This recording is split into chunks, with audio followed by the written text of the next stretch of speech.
Time to pull up a chair. We've got another great story for you today in the rLounge. Turns out if you keep insisting everyone else is the problem, eventually you're alone with that opinion. Today in the rLounge, some people never grow out of playing pretend.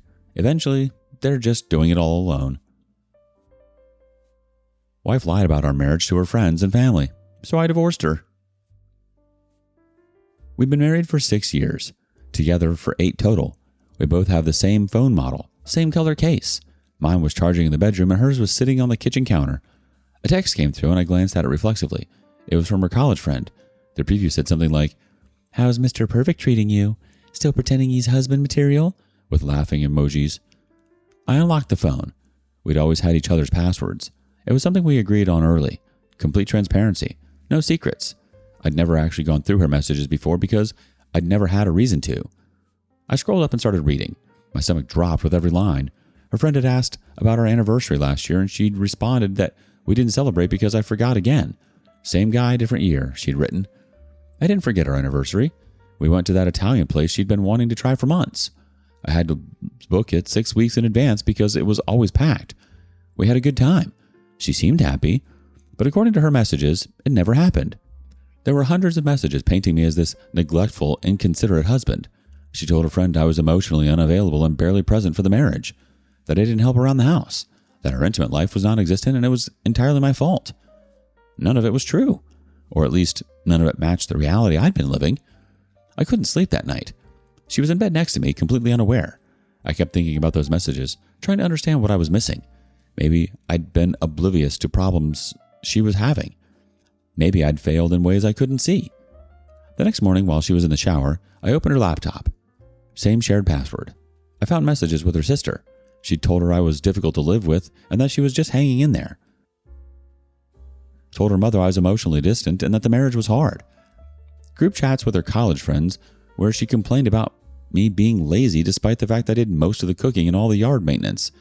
Messages to her best friend from high school calling me controlling about money even though our accounts were joint and she had full access to everything.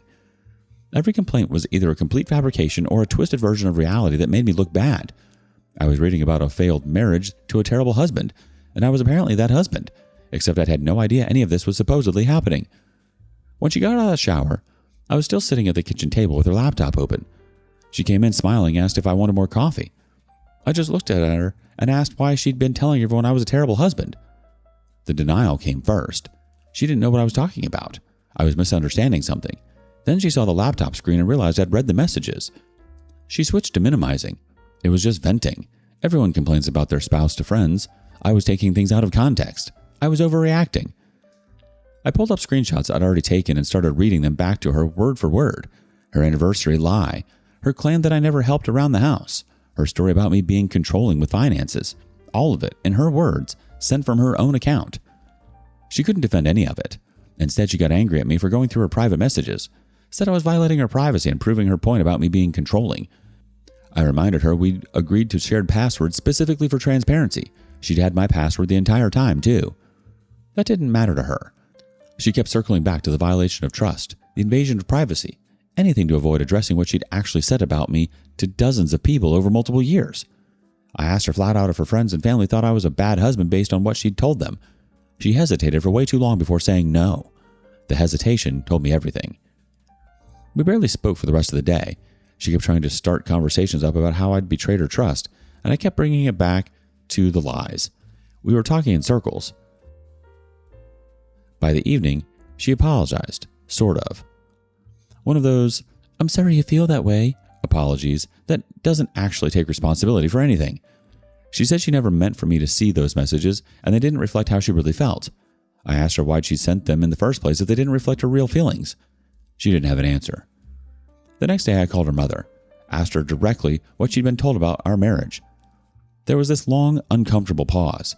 Then she launched into this careful speech about how all marriages go through difficult periods and the important thing was working through rough patches together. I'd never told her we were going through a rough patch. Neither had she, as far as I knew, but her mother clearly thought we were on the verge of splitting up and that I was the problem, that I had issues her daughter was patiently dealing with. Her mother thought I was failing as a husband. She was being gentle about it, trying to encourage me to do better, completely unaware that everything she'd been told was a lie. I reached out to her sister next, just casually under the pretense of planning something nice for my wife. Asked what she thought would be the most appreciated. Her response was immediate. Maybe just some appreciation for once, since things had been pretty rough at home lately. These people genuinely believed I was neglecting my wife, that I was inconsiderate, absent, failing in all the basic ways a partner could fail. All because she'd spent years constructing this narrative. That night, I started putting together a timeline.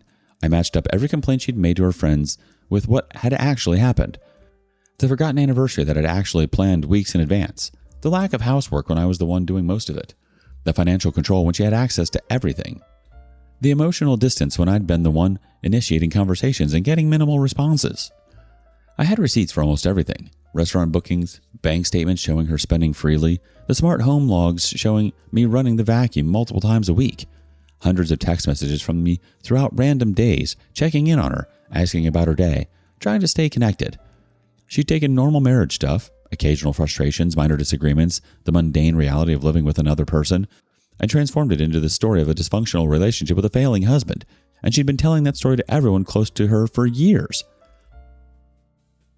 A few days later, I asked her to sit down for a serious conversation. I wanted to understand why. Was it for sympathy? Attention? Did she actually believe the things she was saying?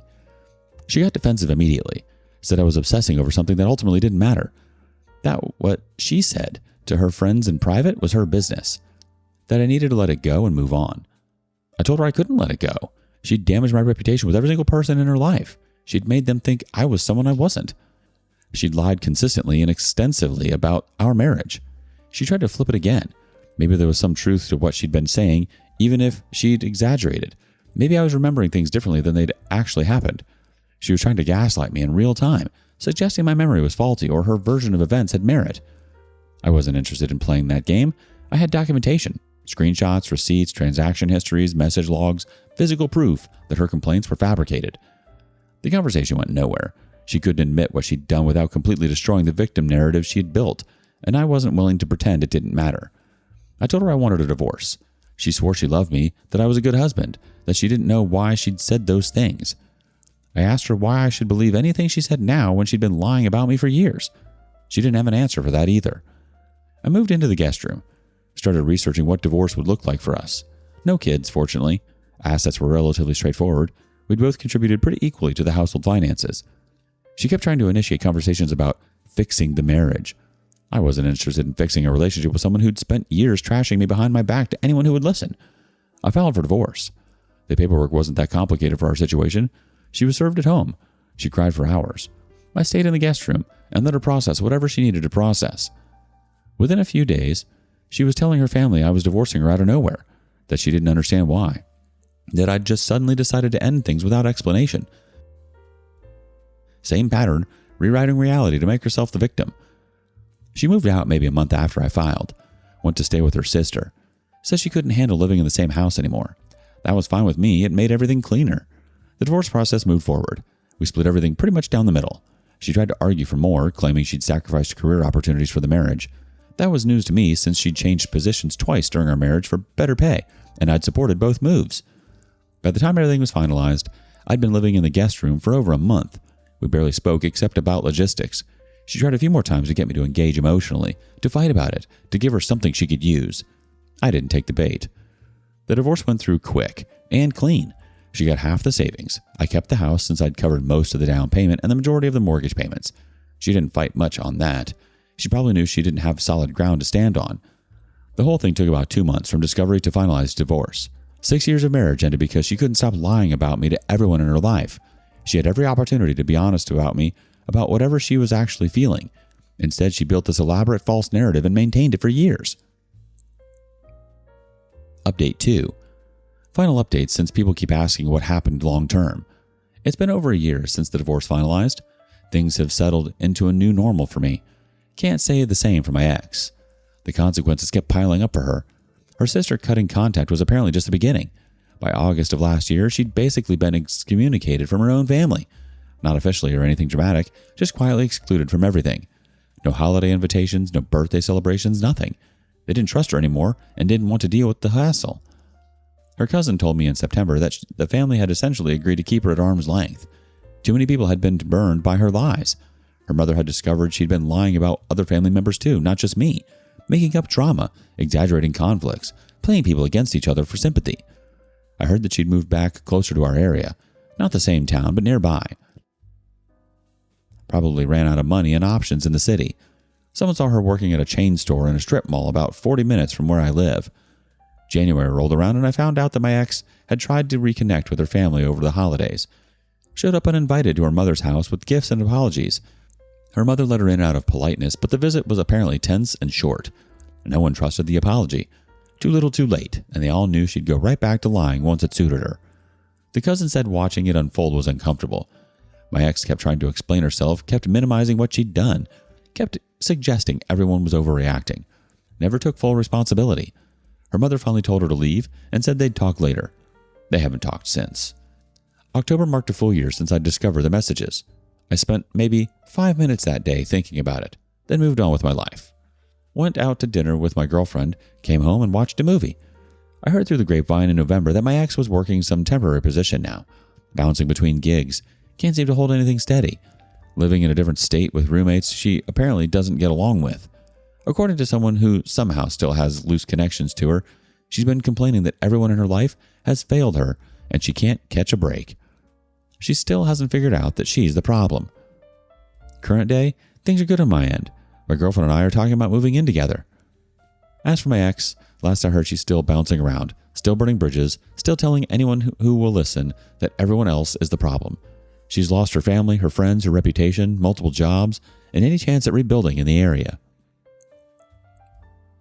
When confronted with proof, she never argued the facts. She argued access, because the problem was never what she said, it was that you caught her saying it. Accountability was never on the table, only damage control.